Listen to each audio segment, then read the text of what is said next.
E-Point bilan to'liq avtomatlashtirgani keldik. Assalomu alaykum. Mana bugun Samarqanddamiz. Davud tekstilda E-Point bilan to'liq avtomatlashtirgani keldik. Birinchi Davud tekstilda og'riqlariga yechim berish uchun tizimlashtiramiz va avtomatlashtirib beramiz. Şimdi patokta yenge iş girediler. Mayka dikildi. Maykada 11 adam var.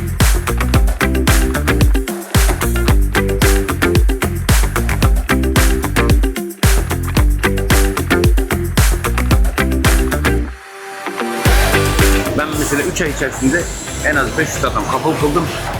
150 litresi çalışırdı, 350 litresi boş gidecek.